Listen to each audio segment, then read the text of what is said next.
নমস্কার, চলে এলাম আরেকটি ব্লগ ভিডিও নিয়ে।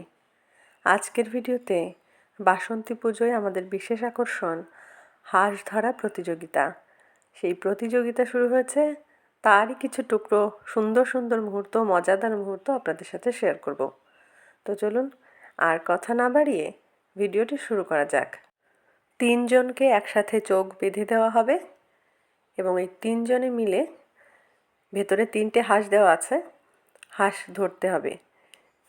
যে বা যারা ধরতে পারবে হাঁসগুলো তাদের।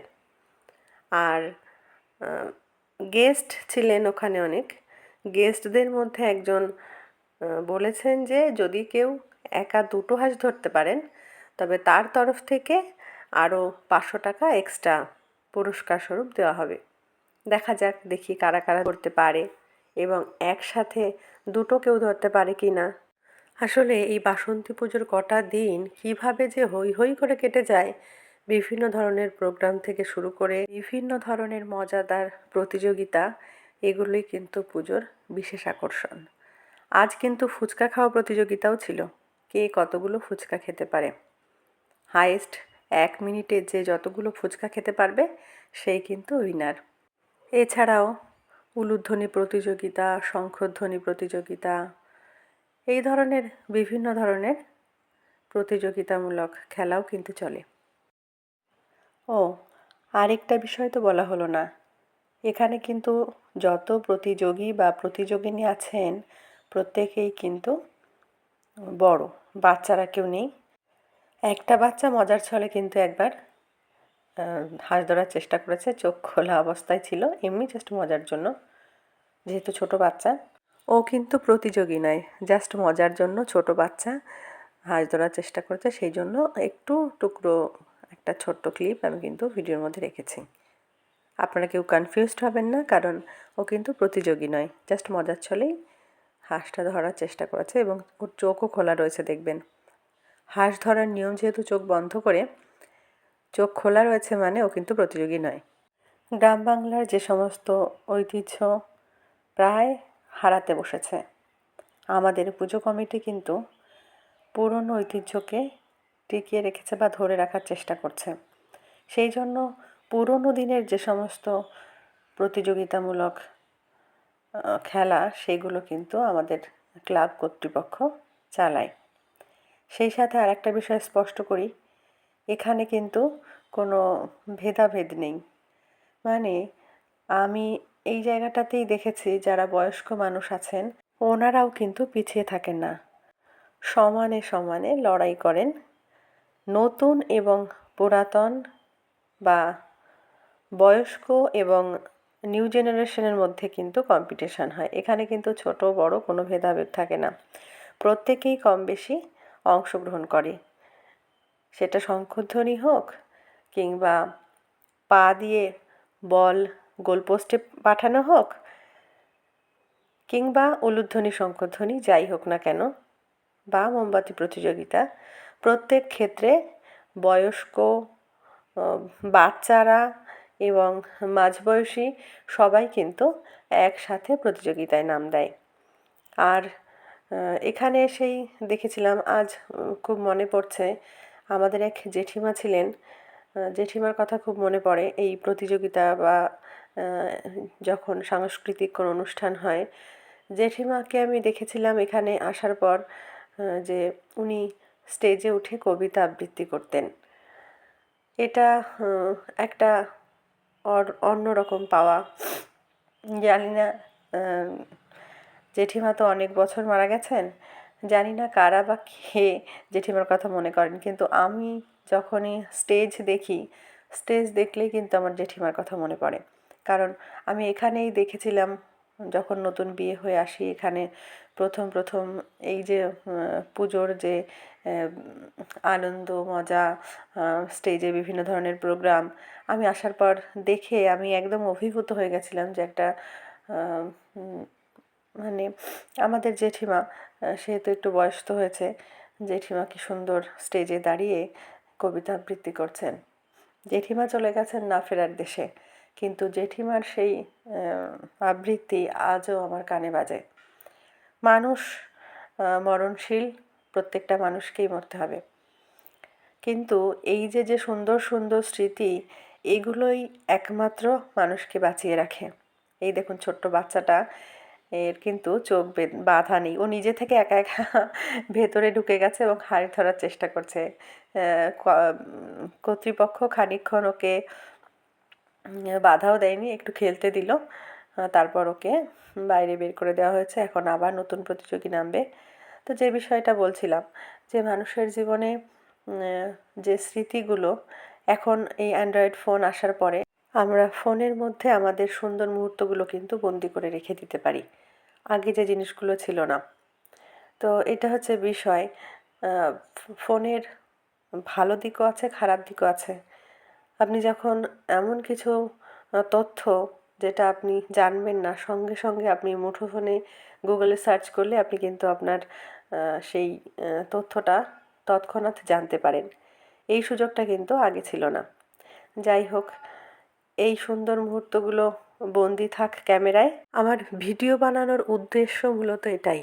আমি যখন থাকবো না, আমার কাজগুলো বা আমার ভিডিওর মধ্যে থেকেই কিন্তু আমি বেঁচে থাকবো। আমি যদি সুন্দর সুন্দর কাজ আপনাদেরকে উপহার দিতে পারি, সেখানেই আমার সার্থকতা। সুন্দর কাজের মধ্যে থেকেই কিন্তু আমি থেকে যাব। তারপর আর একটা জিনিস, বিভিন্ন ধরনের মেমোরি, যেমন আমি আমার বাচ্চাদের ছোটোবেলাকার ভিডিও বলুন, ফটো বলুন, আমি পিডিএফ করে রেখে দিয়েছি পেন ড্রাইভে। তো সেগুলো কিন্তু আজীবন থাকবে। ওরা যখন বড় হবে তখন কিন্তু এই স্মৃতিগুলোই কথা বলবে, বা ওরা নিজেরাও বড় হলে দেখবে যে ওরা কেমন ছিল ছোটোবেলায়, ওরা কী ধরনের অ্যাক্টিভিটিস করতো। এগুলো কিন্তু আগেকার সময় বা আমাদের সময়ে ছিল না। হয়তো দু একটা ছবি হয়তো থাকতে পারে, সেটা তখন সেই প্রত্যেক ঘরে ঘরে ক্যামেরাও ছিল না, অ্যান্ড্রয়েড ফোনও ছিল না। হয়তো কেউ বা কারোর বাড়ির কোনো অনুষ্ঠানে ক্যামেরা আনা হলো, সেই সময় হয়তো কিছু টুকরো স্মৃতি বা দু একটা ফটো হয়তো থেকে থাকতে পারে। তো আজকালকার যুগে বা এখনকার সময়ে অ্যান্ড্রয়েড ফোন কিন্তু আমাদের সেই সুযোগ সুবিধা করে দিয়েছে। মনটা ভারাক্রান্ত, আসার ইচ্ছে ছিল না, বাচ্চাদের জন্যই এলাম।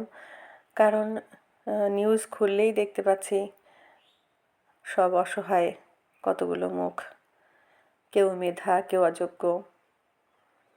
আমার ভীষণ খারাপ লাগছে। একে তো এসএসসি বন্ধ, রাজ্যের অবস্থা খুবই খারাপ, চাকরি বাকরির অবস্থা খারাপ। সেখানে দাঁড়িয়ে যারা চাকরি পেয়েছে তাদের চাকরিগুলোও চলে গেল, খোয়া গেল। এটাই খারাপ লাগছে। সবচেয়ে বেশি খারাপ লাগছে অযোগ্যদের চাকরি গেছে, সেটা ভালো হয়েছে, কিন্তু যারা যোগ্য, যারা মেধাবী, তারা রাস্তায় দাঁড়িয়ে চোখের জল ফেলছে। এই জিনিসটা কিন্তু ভীষণই খারাপ হয়েছে। অনেকে এটা নিয়ে মজা করছেন, খিল্লি করছেন, বা বিভিন্ন ধরনের মিম বানাচ্ছেন। তাদের উদ্দেশ্যে একটা কথাই বলি, আপনার বাড়ির সন্তানরাও শিক্ষিত হবে। তারা যদি ভবিষ্যতে কোনো একটা, তাদের যদি কর্মসংস্থান না হয়, শুধুমাত্র লেখাপড়াই শিখে গেল, আপনি শুধু টাকাই ঢেলে গেলেন, তাহলে এর মূল্যটা কোথায় বলুন তো? আমাদের তো প্রত্যেকেরই কাম্য, শিক্ষিত সমাজ এটাই চাইবে যে প্রত্যেকের বাড়িতে শিক্ষিতের হার বাড়ুক, কর্মসংস্থান হোক, চাকরি পাক মানুষ। কিন্তু সেই জিনিসটাই যদি না থাকে, সেটা তো ঠিক নয়, তাই না? অল্প কিছু অযোগ্য মানুষদের জন্য মেধারা বা যারা যোগ্য তারাও সাফার করবে, তাদের পাপের ফল যারা ভালো তারাও ভোগ করবে। এ কেমন বিচার, এ কেমন নিয়ম? প্রত্যেকের প্রতি সমবেদনা রইল। আর আপনারা হার মানবেন না, লড়াই চালিয়ে যান। আমি চাই, প্রত্যেকেই আমরা চাই, রাজ্যবাসী, যে যারা যোগ্য তারা তাদের যথাযোগ্য সম্মান ফেরত পাক, তারা অন্তত তাদের চাকরি ফেরত পাক। কারণ এতদিন তারা তো পড়াশোনার মধ্যে নেই, আবার যদি নতুন করে পরীক্ষা দিয়ে যোগ্যতা প্রমাণ করতে হয়, সেটা তো ঠিক নয়। অনৈতিক কাজ করলে তো চলবে না। কারণ পড়াশোনা, চাকরির পড়াশোনা আমরা প্রত্যেকেই জানি, চাকরির পড়াশোনা কিন্তু আলাদা। তারা তো ডিটাচ পুরো সেই চাকরির পড়াশোনার সাথে। চাকরি পেয়ে গেছে কষ্ট করে, সেখানে দাঁড়িয়ে তারা সমাজ গড়ার কারিগর। তাদের হাত থেকেই আমরা অনেক ইঞ্জিনিয়ার, ডাক্তার, পাইলট, বিভিন্ন প্রফেশনের মানুষ পাবো। জাতির মেরুদণ্ড হচ্ছে শিক্ষক, সেখানে শিক্ষককে দাঁড়িয়ে যদি যোগ্যতার পরিচয় যারা যোগ্য মেধাবী তাদের দিতে হয় বা চোখের জল ফেলতে হয়, এর থেকে কষ্টের, দুঃখের, যন্ত্রণার আর কিন্তু কিচ্ছু নেই। সময় এসেছে, আজ অন্যের বাড়িতে হয়েছে, কাল যে আপনার বাড়িতে হবে না তার কিন্তু কোনো মানে নেই। সেজন্য এগুলো নিয়ে মজা করা বা কটূক্তি করা, কথার তীর কথার বাণ কিন্তু ভীষণ যন্ত্রণাদায়ক, যেটা কিন্তু অস্ত্রের আঘাতের কাছেও হার মেনে যায়। সেই জন্য বলবো, সমবেদনা না রাখতে পারেন, ভালো ব্যবহার না করতে পারেন কারোর সাথে, কিন্তু খারাপ ব্যবহার করবেন না। কারণ প্রকৃতি কিন্তু ঠিক হিসেব রাখে এবং সময় মতো কিন্তু হিসেব মিলিয়েও দেয়। কাল যেটা অন্যের সাথে হয়েছে সেটা আজ আপনার সাথেও হতে পারে। সেই জন্য সাবধান থাকুন, আর কখনো অন্যের দুঃখ কষ্ট বা যন্ত্রণায় মজা করবেন না। আপনি সমব্যথী না হতে পারেন, কিন্তু মজা করা, খিল্লি করা এটা কিন্তু কোনো যোগ্যতার পরিচয় নয়। মানুষ হিসেবে সারা জীবন কেউ বেঁচেও থাকবে না। সেজন্য এটুকুই চাই যে মানুষ হয়ে মানুষের যে ধর্ম, সহমর্মিতা, দয়া, দান, প্রার্থনা, এগুলোই কিন্তু মানুষের কর্তব্য। সেই জন্য কর্তব্য থেকে বিরত থাকবে না। সকলে ভালো থাকুন। ধন্যবাদ।